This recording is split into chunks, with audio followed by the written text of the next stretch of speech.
high call series. Morning, children. So, in this lesson, what we are going to start today, we are going to learn about the means of transportation. We know every day we need to travel to different places, like we may have to go to the market, we may have to go to we go to school. Our parents, our father may be working in the office, he has to go to his office, isn't it? So every day we need to travel to some distance and we use a vehicle, isn't it? Yeah, a vehicle is a motor or a non-motor item which we use for traveling. Motor means motorcycles, auto rickshaws, car, bus, train, aeroplane, ships. All these are working on a motor. Non-motor means, for example, bicycle. Does it have an engine, a motor? No. Is it? Then rickshaws are there, no? Cycle rickshaws. It also doesn't have any motor. Then rowing boats are there. Rowing boats. There is no motor for that, isn't it? Yeah. So there are both these categories of vehicles, with motor and without motor. So all these things together, the kinds of vehicles that we use for traveling is combined. A totality of these things together is called the means of transportation, right? So now we use different means of transportation. Earlier, so many years ago, there was no such vehicles, right? People used to walk, let whatever the distance be. There was no vehicles. People used to simply walk on their feet. Okay, if we check the history, we had two universities. One was Nalanda and then Takshashila. Okay, so Nalanda and Takshashila were two famous universities in India, and there were two people. One was Fahian, and the second one is Huyanzhang. Okay, so Fahian and Huyanzhang actually belongs to China. They belongs to China. They came to the Nalanda University, not this university, to continue their education. We go to universities to continue our education, isn't it? Same way, these two people, Fahian came first, Huyanzhang came next. They traveled all the way from China to India, across the Himalayas. Right? They traveled, they walked all the way from China to India and they studied in these universities. Because there were no transportation at that time. There were no vehicles. Even before that, people used to walk only. There was no vehicles. Then people invented one thing that actually caused great changes in the world, and that is a wheel. What is that? A wheel. If they want to move some huge things, what they used to do was, logs are there, log. If there's a tree, okay, there's a root and the branches, they cut all these things and they made this clear and this becomes a log. If they keep this log under the weight, right? For example, this is a huge weight and I need to move it. It won't move. So what these people did was they kept huge logs under these heavy weight, right? They kept logs like this and they kept the weight on that, then it moves easily. Isn't it? Yeah. So this was one of the greatest inventions in the world ever. We consider it as one of the greatest inventions because this particular invention helped the world in a great way. And that invention is called a wheel. Now people started to keep planks, wooden planks are there, no wooden sheets kinds of things. Yeah, they kept sheets like this together, and they put a wheel here and another wheel here, and now they started using this to pull by animals. So they can keep the weight over here. They can sit themselves over here and they tie animals here, and the animals started pulling it, and that is how we had the first carts. Right? So in between this wheel and walking, so earlier people used to walk, and then we got a wheel. In between this we started using animals. Sit on the back of animals and the animal will walk or run.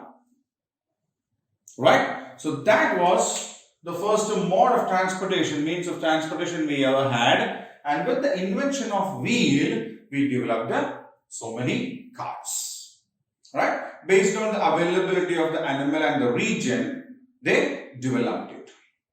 Okay? So, invention of wheel was a great invention of that particular time, and as time passed we started to develop engines, motors, and motor cars and motorbikes, buses. All these kinds of things came into existence.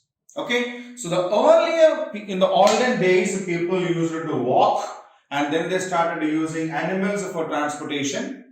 We might have seen in the movies and all during the time of kings. There were no motor vehicles at that time. Either they used animals for their journey, or they used animals to pull the chariots and all. Okay. So then came the invention of a motor, and after the invention of engines, we developed engined vehicles, means motor vehicles. Okay. And once motor vehicle came into existence, transportation became more easier. And with that, we developed three different modes of transportation. They are, what are the three modes of transportation? Land, water, air. Land, water and air. Land transportation means, the transportation that is happening on the land, and that is happening through two ways. One is roadways, second is railways. Isn't it? All the vehicles that we have created, including bicycle, motorcycle, bikes, scooters, cars, bus, auto rickshaw, trucks, lorries, all these actually run on roads. Trains on rails. Okay, so land transportation include the vehicles which use a road or railways. Water transportation means boats, ships, steamers, and all. Air transportation in the air, like a aeroplane, helicopter, and now we have developed it into such a level that even we can go into the space, isn't it? Yes, so space shuttles and all come in a air transportation. Okay, so we have three different modes of transportation, and we use these three modes for traveling different kinds of distances also, because we need to travel different kinds of distances. So some are short distances, some are short distances, some are long distances, some are very long distances. Okay, so if we have to go for a short distance, say for example to the market or to the school, what do we use? We use a bicycle or a rickshaw, isn't it? We use bicycles, rickshaws, then we can use a wide range of stuff, isn't it? Scooters, bikes,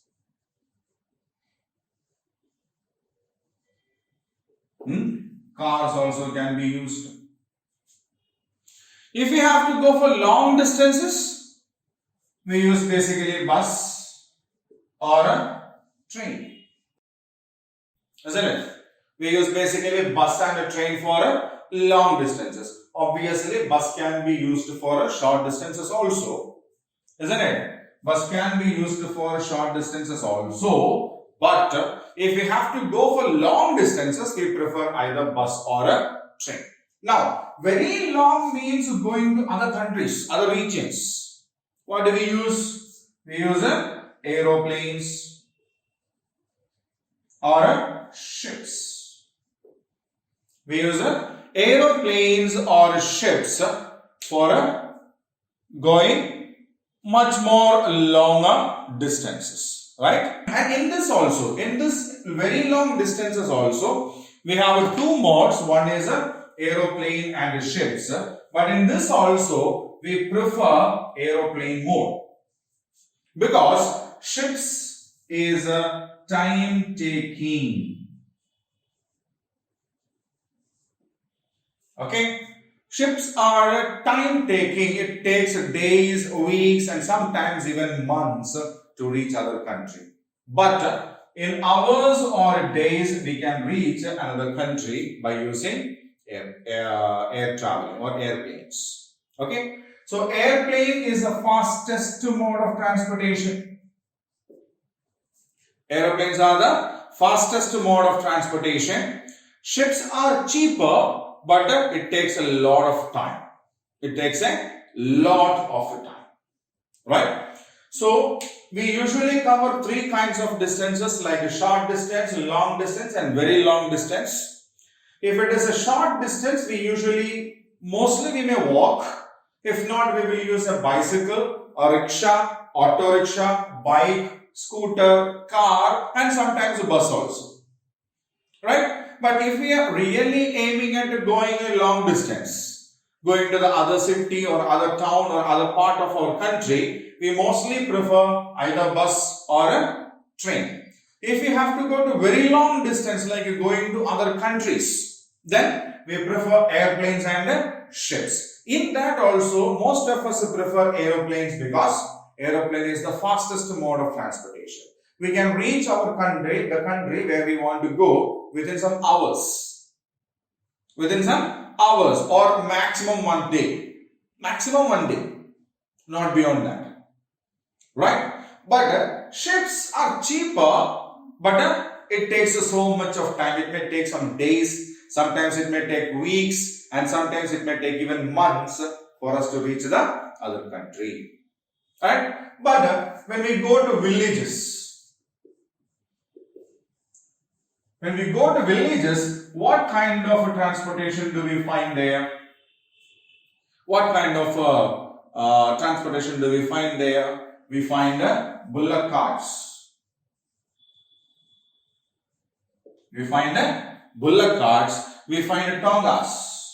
Tonga means what? Tonga is a small carriage which is given by a single horse. Horse-driven carriages. Simply we can understand like that. Okay, and now we can see even people traveling on tractors. Tractors are such kind of a vehicle. Okay, we can use tractors for plowing the land, pumping water from the well.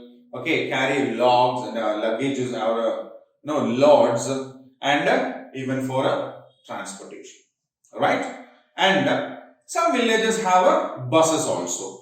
Buses basically are to connect the village with the nearby city or town. Okay, if there is a city, say something around 6 or 10 kilometers away from the village, there will be some bus services, right? So bus services in the village are basically for connecting the village with the nearest city or town. Within the village, people mostly prefer to travel either using bullock carts, a tonga, a tractor, or some buses, right? We have already seen that we use different modes of transportation, and sometimes we do actively use animals also for the mode of transportation. Okay, still even now we use different animals for as a different modes of transportation. And which kind of animal is used for what kind of area? So where do we use these different kinds of animals? It depends on the area, the place and the weather. For example, we have a desert. We have a desert. What are the specialities of deserts? It's very sandy. It's very sandy, hot and waterless. Isn't it? Deserts have the specialities that it is very sandy. Sand dunes are there. Sand dunes. And it's very hot and it is very waterless. If you try to walk over there, what happens? One, our legs will go deep into the sand. We cannot just walk smoothly, easily, faster, right? It's very hot. We will lose the water content in our body. We will get tired and we will not get enough water. It's not just we people. If you take any animal there, it will be the same. But one animal is there. What is that? Camel, right? So camel has the ability to walk easily on the sand because its feet is broad, right? It has a broad feet so that it won't sink into the sand. Second, it can withstand the heat of this desert region. Third, it can live for days without taking water. It can live for days without taking water. So these specialities make camel a suitable animal which can be used for transportation in desert region. Right? So camel is preferred as a mode of transportation in the desert region because it is suitable for the conditions there. It has broad feet which will not sink into the sand. It can withstand the heat over there and it can travel or live without drinking water for days. Now, we have a forest. We have a forest. So, what is the speciality there? Tall, huge trees are there. No? Yeah, trees are there. And if you try, a lot of bushy shrubs also will be there. Bushy shrubs. Now what happens? If we try to walk over there, we need to clear all these things and walk. But if we use an elephant there, no other animal but an elephant. What happens? Elephant is a huge animal, isn't it? So it can walk only through those areas where there are less trees. Elephant will walk only through that area. And all these thorny, bushy shrubs will be crushed under its feet. So we can simply, easily travel on that. Now, hilly areas are there. Hilly areas. Now, steep heights. Slopes. Very steep slopes, not proper, non-proper roads. There won't be any proper roads in the hilly region, isn't it? So if we have to carry heavy weights, loads to the top of the hill, what will happen? We will become tired. We will definitely become tired. So we use some animals like mules are there, ponies, donkeys. Okay, they are suitable for the transportation of hilly regions. First of all, they are short. Their feet is made in such a way that they can walk on that hilly regions. Even though there are stones or thorns or whatever there are, they can easily walk through that. At the same time, they have the ability to carry loads also. Okay, so these animals are used in the hilly regions because they have that ability to take these things over there. Right? So, location of a place, the weather conditions are factors which affects when we want to select an animal to be used for the mode of transportation. Desert areas are sandy, hot and waterless. Camel has the ability to walk on sand to withstand the heat, and it can travel waterless for days. Forests, there are tall, huge trees are there, thorny bushes and other insects and all those kinds of things will be there. Elephant can easily crush these kinds of things under its feet and walk easily through the space in between the trees. So, elephants are suitable for those, transportation in the forest region. And wild animals also will not attack elephant easily. That is also an advantage, right? Now, hilly regions are steep slopes without any proper roads. Animals like mules, ponies and donkeys have the ability to walk on these roads, and they can very easily walk on these hillsides with carrying a lot of loads on its back. So, we use different animals in different regions based on their ability, right? Now, we need to travel to the moon. We need to travel to the moon. Which kind of transportation do we use then? We use rockets. Spaceships. Rockets are attached to the spaceships. If this is a spaceship, we will attach rockets here. Right? This rockets will fire and the spaceship will go up. Okay? So, for traveling to the space or to the moon, we use spaceships and rockets. Right? So, what we have learned in this lesson is, thousands of years ago, there were no mode of transportation and people used to walk long distances. Then they learned to use animals for transportation. Then they invented a wheel with which they started making carts and all. And these carts were pulled by animals. Then we made engines and we made different modes of transportation. Then we had land transportation, water transportation and air transportation. For short distances, we use a simple kind of vehicles like we may walk either bicycles or rickshaws or auto rickshaws or motorbikes or cars or something like that.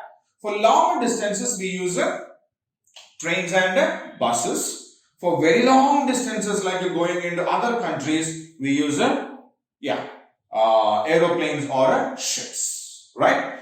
Aeroplanes are costlier, but it saves a lot of time because ships, though cheaper, takes a lot of time. It may take days, weeks or even months for us to reach new places. When we select animals for mode of transportation, it depends upon the weather conditions of the region, climatic conditions of the region and the ability of the animal to cope up with that. So we use different kinds of animals like a camel in the desert, elephant in the forest regions, mules, ponies and donkeys in the hilly regions, right? And now, if we have to go to space, outer space or to the moon, we use rockets and spaceships, right? So that is the end of this lesson. And now we will do the activity part once. And once that gets completed, we will go on to the next lesson, right? Fine then.